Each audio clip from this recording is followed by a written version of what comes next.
How are they funded? That's a really interesting question as well, that I think there's a lot of funding mechanisms for such programs. Like back in the 80s, the Navy was being overcharged by the Grumman Corporation and some other corporations.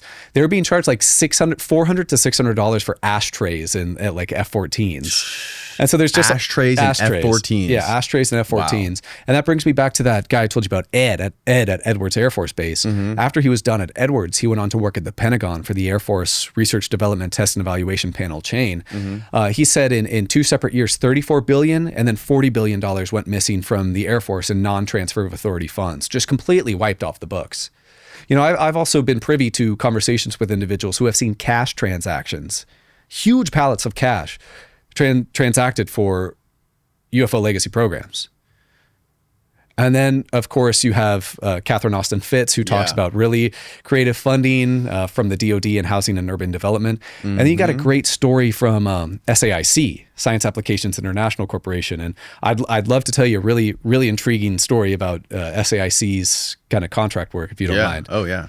So SAIC, first of all, has been in some hot water for overcharging like the NSA, $5 to $7 billion for the Trailblazer program, which was supposed to be like a large scale spying software right after 9/11 that completely didn't work. But the NSA kind of was fraudulently charged by SAIC for all of this money.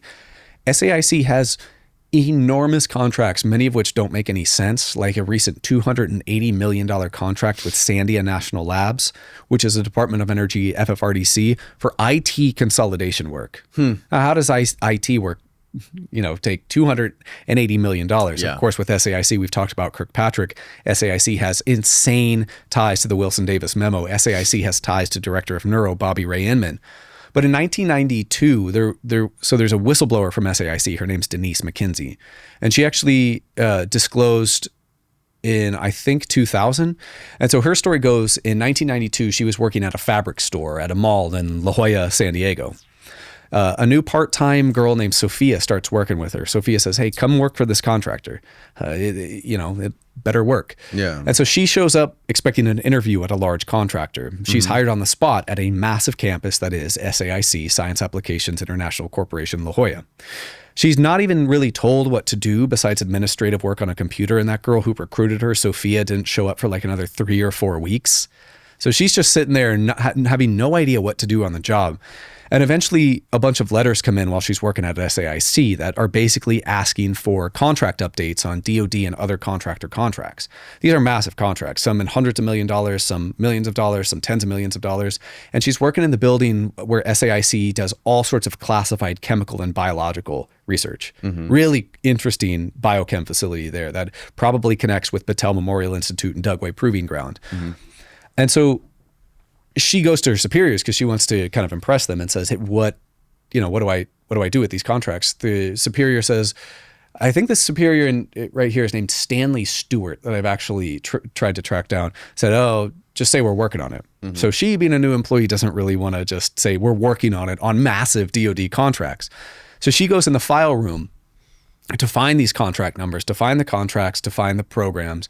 And in each file for every single program, all that's in there is just a paper that says we're working on it, the same file updates. So the SAIC is undergoing enormous contracts for DoD and other contractors with no movement on them. Nothing's being done, no progress reports, no technical reports, nothing like that. So they're just empty contracts. So that money can be funneled, like Catherine Austin Fitts says, specifically mentioning SAIC, into the black budget.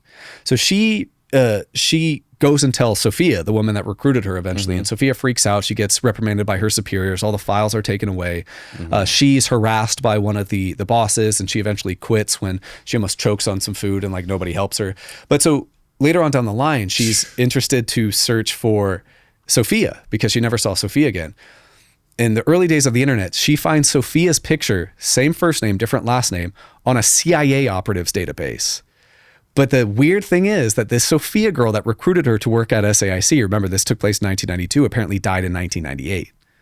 All sorts of weird things going on there with SAIC. In 1992 is also when SAIC took over the Stargate program from SRI and the CIA.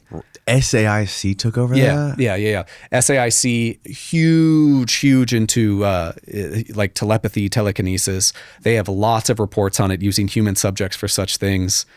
And I guess their research was carried on and taken seriously because as recently as 2013, the Office of Naval Research published a study, like a revolutionary study on human sixth sense, using like precognition in humans almost to kind of get a jump on things. So really, really weird discussion of contracts and like human remote viewing at SAIC. Yeah, they're involved in so much weird shit, man. I told you the first time I heard about it when I was reading that article all about the creation of Google. Yeah. How that basically Google was incubated by like DARPA, NSA, and the CIA and all this stuff, basically going and visiting Sergey Brin at Stanford and, you know, doing like status updates every month on what they were doing and how they were doing. I think they got the PageRank system directly from DARPA. Yeah. Which is strange.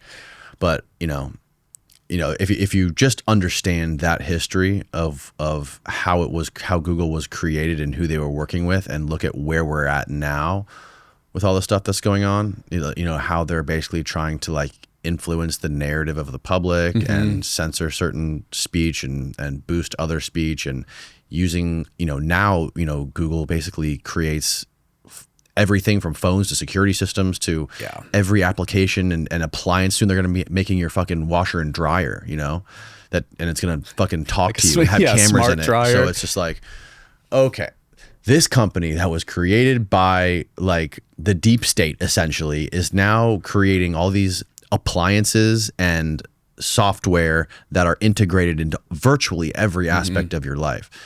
And, you know, you rely, and most people, a lot of people rely on this company to make a living because they basically own the internet. Yeah. You know, that's just, I don't know where that goes, man, but I can't imagine it's anywhere good. It's a terrifying reality, especially when companies like Google, when companies like SAIC that basically helped create the internet can work hand in hand. Yeah, can influence such extreme thought narratives. I mean, SAIC themselves, they chaired the panel that testified to the Senate Select Committee on Intelligence that said Saddam Hussein had weapons of mass destruction and thus the United States needed to invade Iraq. And when no weapons of mass destruction were found, they chaired the same panel that said we investigated ourselves and we did nothing wrong, absolving the government, the intelligence agencies, and SAIC of any involvement. So they can really influence public perception in a massive way, even like DoD, high-level perception and kind of government perception. Yeah, man.